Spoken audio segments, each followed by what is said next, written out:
9h06, nous sommes de retour sur Direct Marché et j'accueille Marc de Basquiat, ingénieur économiste. Bonjour. Bonjour. Alors vous êtes le co-auteur avec Gaspard Koenig du livre Libère un revenu de liberté pour tous, voilà, aux éditions de l'Onde. Voilà pour le livre, donc un revenu de liberté pour tous. Libère, on va justement en parler de ce revenu de liberté.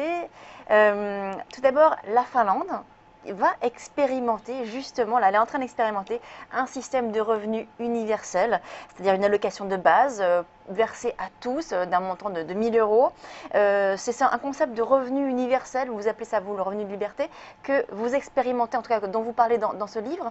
Expliquez-nous un petit peu d'où est venue cette idée donc de revenu de liberté. Alors c'est une idée qui est ancienne. Si on remonte dans l'histoire, on peut remonter à 1795. Vous voyez que ce n'est pas un sujet récent. 1795, c'est un écrit de Thomas Paine, qui est quelqu'un qui est un Anglais d'origine, qui a travaillé sur la Révolution américaine, sur la Révolution française, qui est un acteur de cette période-là. Et dans son texte La justice agraire, il a expliqué que les gens étant dépossédés de la terre, il était nécessaire que l'État puisse compenser cette perte. Et donc, plutôt qu'un système d'aumône qui existait à l'époque, et on peut dire aujourd'hui sur le RSA, il faut plutôt raisonner sur le droit de chacun à avoir un revenu permettant d'exister. Et donc, voilà, une liberté réelle par le fait qu'on a un revenu. Et ça, c'est la racine. Et depuis, de nombreux auteurs, il y a quelques livres ici, de nombreux auteurs ont écrit sur le sujet, en particulier Milton Friedman, qui est un économiste bien connu américain, qui en 1962 a écrit donc, Liberté et capitalisme, où justement, il défend l'idée d'un revenu sous forme d'impôt négatif, un revenu distribué à tous, qui permettait d'avoir une liberté réelle. Donc ça c'est pour la théorie, c'est pour l'histoire, mais dans la pratique, en quoi consiste, parce que là vous êtes vu donc, avec ce livre, donc vous expliquez justement ce revenu de liberté, ce revenu universel, qui pourrait être versé donc à tous les citoyens. En quoi ça consiste? Est-ce que c'est réalisable? Alors, le fait de donner de l'argent à des personnes parce qu'elles sont dans le dénuement, c'est quelque chose qui est bien acquis. Je dirais, dans tous nos pays, on connaît ça, en France le RSA ou d'autres solutions. Donc là-dessus, il y a un consensus évident de toute la classe politique, de toute la population, sur le fait que les personnes qui sont dénuement, il faut les aider. Ensuite, est-ce qu'il faut attendre que les gens soient dans le dénuement pour les aider? C'est ça la grande question. Et en fait, on peut se dire que finalement, la société telle qu'elle est nécessite plus de flexibilité. Mais bien entendu, cette flexibilité a une contrepartie. Il faut également que les personnes soient sécurisées, on parle de flexi-sécurité, sécurisées sur le fait qu'ils ont de quoi assurer leur subsistance et celle de leur famille. Et donc, le fait d'avoir un revenu systématiquement distribué à toute la population, c'est une idée qui devient très sensée. Un revenu, de quoi parlons-nous pour fixer les choses? Si on donnait le niveau du RSA d'une personne seule à toute la population, mettons 450 €, si on met à part le logement, 450 €, ce revenu distribué à tous, la moitié pour les enfants, se finance de manière assez simple par un prélèvement flat tax proportionnel sur tous les revenus de 23%. Bien sûr, ce 23%, ce n'est pas en plus de toute la pression fiscale d'aujourd'hui. C'est en substitution de la pression fiscale que nous connaissons aujourd'hui, avec l'impôt sur le revenu et tous les prélèvements que nous connaissons. Et oui, c'est vrai que cette allocation versée à tous, sans contrepartie, finalement, pour lutter contre la pauvreté, ça semble un vœu pieux, et là-dessus, tout le monde est d'accord. Mais concrètement, avec un pays qui se bat avec un déficit public abyssal, un chômage conséquent dont on n'arrive pas à se départir, est-ce que c'est réellement applicable en l'état ? Alors ce qu'il faut voir, c'est que le système actuel français est un système très complexe, ça tout le monde en convient, et de droite ou de gauche, le constat est tout à fait partagé, avec de nombreux outils, au point de vue fiscal comme au point de vue social, et l'ensemble de ces outils, si on en fait la synthèse, et faire la synthèse du système actuel, c'est un exercice compliqué, et quand je dis compliqué, je devrais dire très compliqué. Donc la synthèse de ce mécanisme-là, de tous ces mécanismes, aboutit à une fonction de redistribution qui finalement est assez simple en réalité. Finalement, quand on fait la synthèse de tout, on obtient, allez, une ligne droite. Parce que les personnes les moins favorisées ont le RSA et que ce RSA diminue en fonction de leurs revenus. Les personnes les plus avantagées payent de l'impôt et payent de l'impôt de plus en plus selon la hauteur de leurs revenus. Donc finalement, vous voyez la courbe à l'écran, cette ligne moyenne qui est la ligne rouge, c'est la redistribution moyenne de la France. En fonction de son pouvoir d'achat, finalement, on redistribue plus. Voilà. Et si on a moins de moyens, on a plus. Voilà. Et donc, quand on a souvenir de sa classe de mathématiques, le 6e ou 5e, on se rappelle qu'une ligne droite, ça a pour fonction y égale ax plus b. Et b, c'est justement ce revenu de base qu'on distribue à chacun. C'est ce crédit d'impôt universel qu'on donne à tout le monde.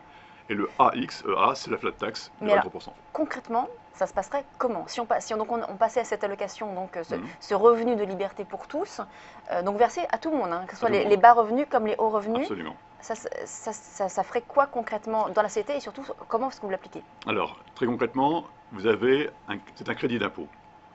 Un crédit d'impôt, c'est-à-dire que le fisc vous reconnaît 450 € par mois, par adulte, et la moitié par enfant tous les mois. Et donc cette somme est virée sur votre compte en banque, systématiquement, tous les mois, sans aucune difficulté, systématique. Et par ailleurs, le fisc, toujours lui, prélève sur tous les revenus, comme c'est fait aujourd'hui sur la fiche de paye et sur d'autres revenus, 23%, systématiquement tous les mois.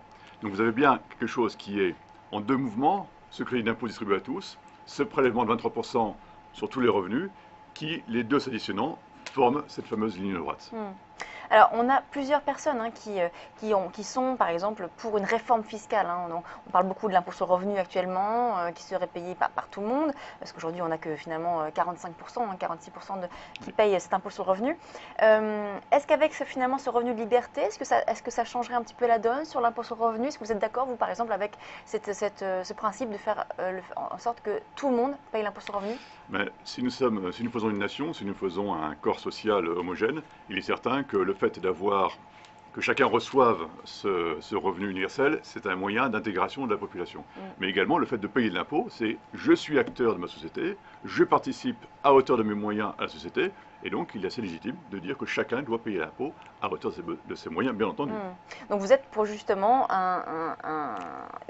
l'impôt sur le revenu qui soit applicable à tous? Un impôt applicable à tous. Et donc là, le schéma que je prends en libère, mais on peut l'inventer beaucoup plus, on peut inventer des choses beaucoup plus compliquées. Mais la chose la plus simple qui puisse exister, c'est 23% sur tous les revenus, 450 € par adulte, 225 par enfant, et vous avez exactement l'équivalent de la moyenne actuelle, et qui se fait de manière tout à fait progressive par rapport au nombre de personnes, au nombre d'enfants, ainsi de suite. Alors, Thomas Piketty, qui est vraiment favorable à cette thèse de revenu universel, va écrire le programme économique de Podemos, donc le parti de gauche radicale espagnol. Est-ce que vous pensez finalement que l'Espagne va devenir le nouveau laboratoire de test de ce revenu universel? Alors, il n'y a pas que l'Espagne. Déjà, il n'y a pas que l'Espagne. Podemos, il y a quelques temps, effectivement, a fait quelques déclarations sur le sujet. Et donc là, un peu moins récemment, mais bon, ça peut revenir. Il y a également tout un mouvement qui a lieu actuellement en Suisse, avec beaucoup de signatures qui ont été récoltées en Suisse sur le sujet. Des villes en Hollande également vont expérimenter une forme de revenu universel également en Hollande. Donc la Finlande, on en a parlé. C'est discuté également aux États-Unis très fortement actuellement. En Californie, on ne parle que de ça. Si vous voulez, c'est un sujet qui est universel. Et quand on réunit les promoteurs de cette idée, nous réunissons tous les 2 ans quelque part dans le monde, la dernière fois c'était au Canada, nous avons des gens vraiment de tous les pays, au Japon, en Indonésie, en Inde, partout. Et donc on voit bien que c'est un sujet, une lame de fond, de transformer nos systèmes sociaux que nous avons hérités de décennies, pour passer à quelque chose de beaucoup plus simple, de beaucoup plus efficace et clairement redistributif. Or qu'aujourd'hui, on ne sait plus très bien. Parce qu'aujourd'hui, en fait, le problème, c'est la complexité du système français. C'est que, par exemple, si on regarde une fiche de salaire, si on peut l'afficher à l'écran, fiche de salaire français, voilà, il y a énormément de choses. La majorité des Français, d'ailleurs, ne savent pas vraiment à quoi ça consiste et vraiment ce qu'ils payent ou ce qu'ils reçoivent. Ce serait pour clarifier cette situation-là? Alors, ce que nous avons affiché, c'est une fiche de paye simple. Alors, ça peut être pire. Voilà, ça peut être pire. Et quand on regarde les fiches de paye en Angleterre, en Allemagne ou ailleurs, effectivement, on se rend compte que... Là, c'est l'Angleterre. Voilà, l'Angleterre, la fiche de paye, c'est 4 chiffres, si vous voulez. Donc, oui, mais il y a un système, il y a un souci peut-être de transparence et voilà, avec l'employé en France. Transparence, ou alors le fait qu'on va affecter telle ligne à telle dépense, ainsi de suite.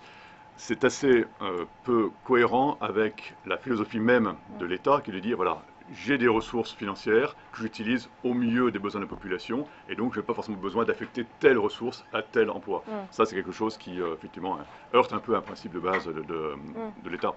Alors François Hollande aujourd'hui parle donc de baisse d'impôts, hein, ça fait partie de ses promesses, un peu plus de 2 milliards d'euros. L'impôt sur le revenu donc, va avoir son assiette réduite encore, ne devrait donc toucher plus que 46% des foyers. Ça rapporte aujourd'hui beaucoup moins que la TVA, hein, 74 milliards d'euros contre 139 pour la TVA. Alors est-ce qu'il faut repenser du coup l'impôt sur le revenu? Est-ce que finalement c'est quelque chose dont on devrait même se passer peut-être, passer à autre chose? Tout à fait. Il y a un consensus assez fort parmi les économistes qui est de dire que l'impôt sur le revenu est un mauvais impôt. C'est-à-dire qu'au cours du temps, il a évolué, il est limité, il y a plein d'exceptions, c'est très compliqué. Globalement, il est peu efficace, c'est-à-dire qu'il ramène peu par rapport au poids. Bon, aujourd'hui, quand quelqu'un se plaint, il se plaint de l'impôt sur le revenu. Il se plaint rarement de la Parce que c'est TVA ce qu'on voit, en ou de la fait. CSG. Alors que la CSG, comme la TVA, ramène beaucoup plus à l'État que l'impôt sur le revenu. Et on ne parle que de ça, parce que c'est un mauvais impôt, il faut le dire très clairement. Et donc passer à un impôt qui serait flat ou avec des aménagements, avec peut-être des surtaxes éventuellement ponctuelles, pourquoi pas. Mais en tout cas, on sent bien que le système tel qu'il est, l'impôt sur le revenu, est arrivé à l'entrée du cimetière. Et là, à un moment, il faut que quelqu'un le pousse dans le cimetière. Bon, et qu'est-ce que vous pensez, vous, de l'impôt à la source qui devrait voir le jour en 2017? C'est quelque chose de plutôt positif, Bien ça? sûr, l'impôt sur la source, tous les pays modernes utilisent l'impôt sur la source. La France n'est pas un État moderne, c'est malheureux. Donc l'impôt sur la source, la grosse difficulté, c'est l'individualisation de l'impôt. Calculer un impôt en fonction du nombre d'enfants, du statut marital des conjoints, ainsi de suite, c'est quelque chose qui est tout à fait anachronique. Et donc l'impôt à la source marchera très bien le jour où on aura réalisé la transformation en un impôt individuel. Et donc là, ce sera très facile de passer un prélèvement à la source. Merci beaucoup, donc Marc de Basquiat, donc économiste, vous êtes le co-auteur du livre, je rappelle, donc Libère, un revenu de liberté pour tous. Je dois dire que il est passionnant, on le lit avec une facilité, c'est vraiment, on apprend plein de choses, c'est vraiment très très intéressant comme livre, je le recommande. Voilà, merci beaucoup, à très bientôt. On passe à la suite de Direct Marché.